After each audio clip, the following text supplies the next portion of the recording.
Class आज का class हमारा 12th सब्जेक्ट बायोलॉजी। आज हमारा चैप्टर 1 स्टार्ट हो रहा है, reproduction in organism. Reproduction in organism, जितने भी ऑर्गेनिज्म हमारे सराउंडिंग में पाए जाते हैं, जो प्लांट्स हों या फिर एनिमल्स हों या बैक्टीरिया हों, ये सब जितने भी हैं, मतलब माइक्रो ऑर्गेनिज्म से लेकर के लार्ज ऑर्गेनिज्म तक के जितने भी ऑर्गेनिज्म हमारे सराउंड में पाए जाते हैं, वो सभी अपने कंटिन्यूटी को अर्थ पर बनाए रखने के लिए कुछ एक्टिविटीज़ करते हैं और अपने जैसे यंग वंश को बर्न करते हैं, अपने जैसे संतान उत्पन्न करते हैं, तो उनको हम उस प्रक्रिया को कहते हैं reproduction. Yearly living organism Passage through defined stages of life cycle. Every living organism, जितने भी लिविंग ऑर्गेनिज्म हैं, passes through define stage of life cycle, एक डिफाइन लाइफ साइकिल से पास करते हैं जितने भी ऑर्गेनिज्म। जैसे मान लीजिए एग्जांपल में मैं समझा रहा हूँ आपको, मान लीजिए कोई बर्ड है, बर्ड जो है इसका एक लाइफ साइकिल होता है।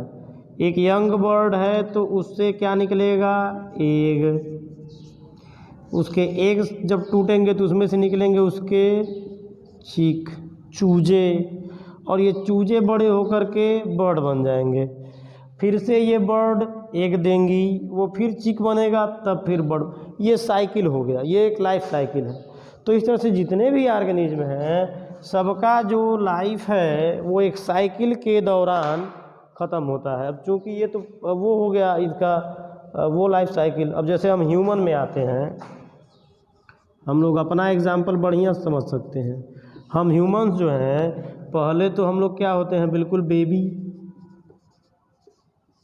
छोटे से बच्चे रहते हैं। बेबी से हम क्या होते हैं, adult.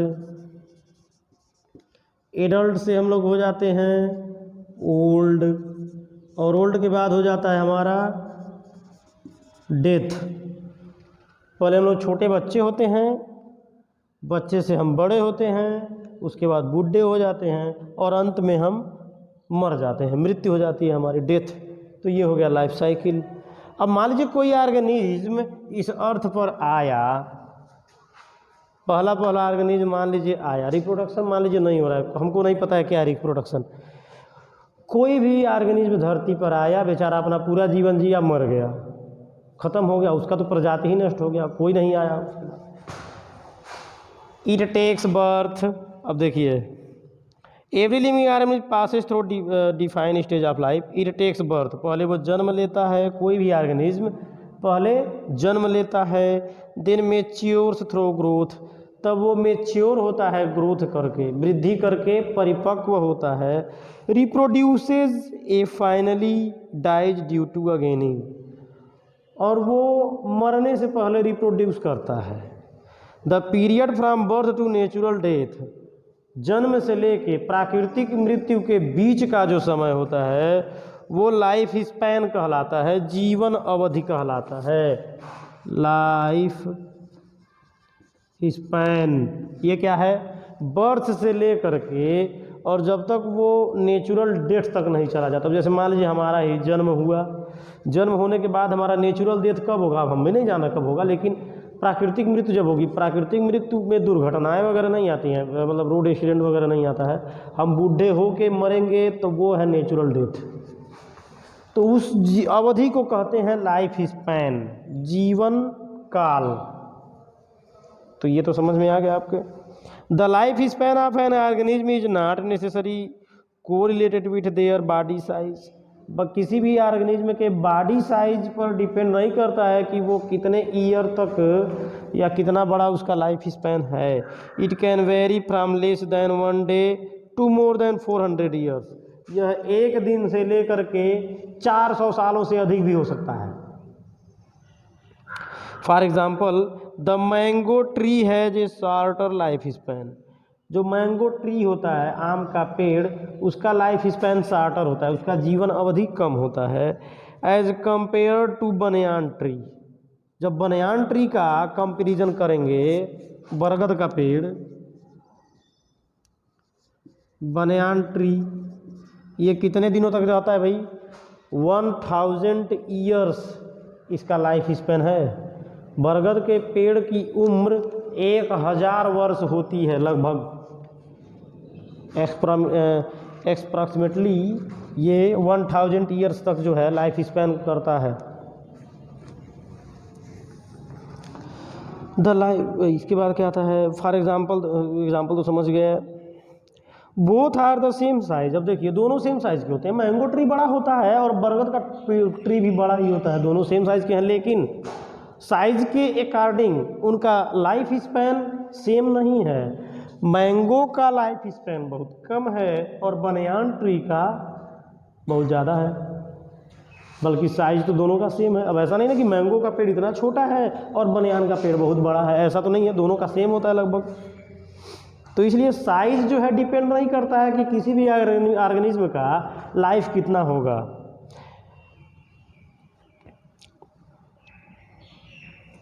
The size of crow and parrot is almost same. एक कौवे और एक तोता का, मतलब एक पैरट का और एक क्रो का साइज तो लगभग सेम होता है।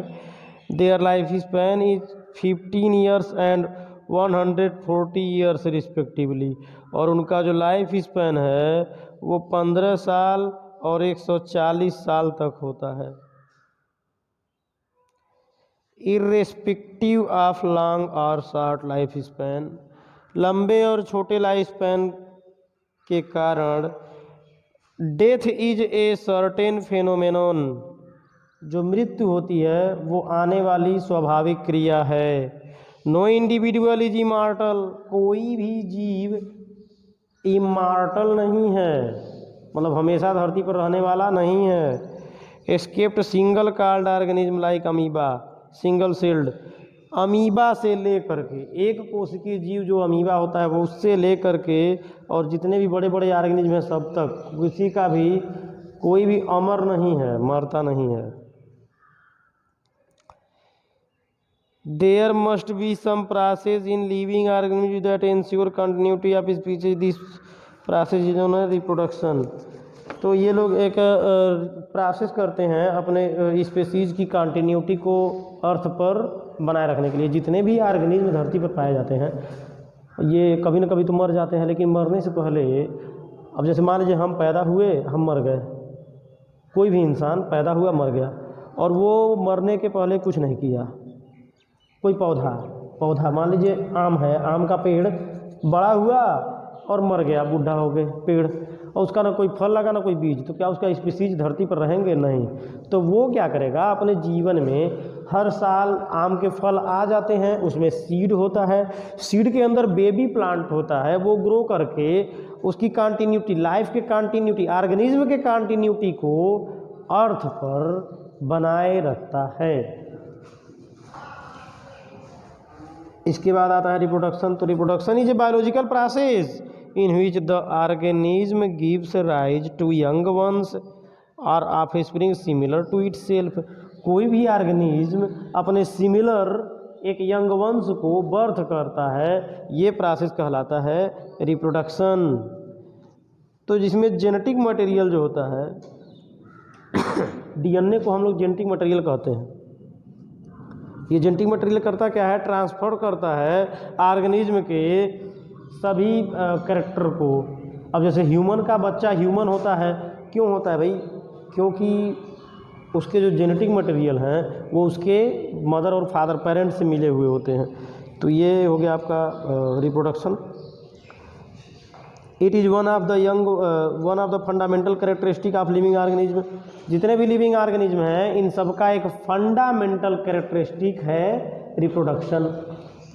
इसके बाद आता है ऑब्जेक्टिव्स ऑफ रिप्रोडक्शन। ये क्या है? Continuity of species. पहला है स्पीसीज अपने कंटिन्यूटी को अर्थ पर बनाए रखने के लिए रिप्रोडक्शन करते हैं। It enables continuity of species generation after generation, मतलब जनरेशन के बाद फिर नया जनरेशन आता रहता है। क्यों?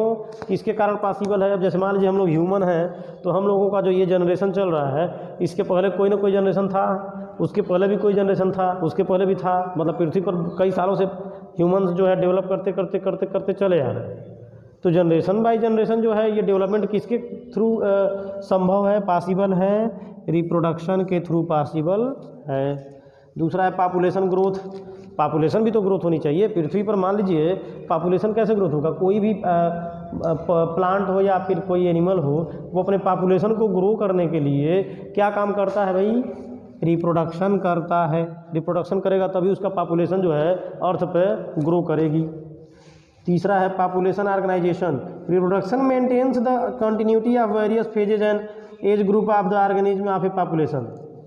पॉपुलेशन का जो ऑर्गेनाइजेशन, जो एज ग्रुप डिफरेंट टाइप के मिल बनते हैं, वो भी सब कहाँ से होते हैं, रिप्रोडक्शन के थ्रू होते हैं। वेरिएशन भी होता है इनमें, वैरायटी होती है। तो it creates genetic variation among the individual of a population. Population में जेनेटिक क्रिएशन, अब जैसे मेरी शक्ल का आदमी धरती पर कहीं नहीं मिलेगा और आप लोगों के शक्ल का आदमी धरती पर कोई नहीं मिलेगा। हम लोग सभी लोग तो आदमी ही हैं, लेकिन शक्ल हम लोगों की अलग अलग है, थोड़ा थोड़ा डिफरेंट ही है, जिसके कारण हम पहचान लेते हैं कि हाँ ये हमारे राजेश्वर सर हैं, ये वो हैं। हम लोग का शक्ल बिल्कुल सेम नहीं है, क्योंकि रिप्रोडक्शन में जो जेनेटिक मटेरियल है वो हमारे अंदर थोड़ा थोड़ा चेंज करते जाता है। तो जितने भी अर्थ पर ह्यूमंस हैं ये एक दूसरे से थोड़ा बहुत डिफरेंट हैं। क्यों डिफरेंट हैं? Because genetic material is responsible for variation of any species. इसके बाद आता है आपका मेथड ऑफ रिप्रोडक्शन। दो मेथड है रिप्रोडक्शन के, ए सेक्सुअल रिप्रोडक्शन और ये सेक्सुअल रिप्रोडक्शन।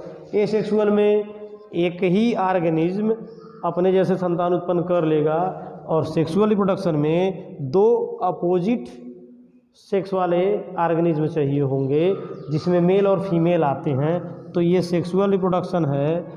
और जिसमें केवल एक ही ऑर्गेनिज्म अकेला, अब मैं ही मान लीजिए बिना शादी किए अगर बच्चे पैदा कर लूँ तो ये हो गया सेक्सुअल रिप्रोडक्शन। ठीक, अपने स्पीसीज को कंटिन्यूटी को बनाने के लिए मुझे शादी करनी पड़ रही है, सेक्सुअल रिप्रोडक्शन। तो इस चीज़ों को मैं अगले क्लास में पढ़ा दूंगा। फिलहाल आज के लिए इतना ही। Thank you.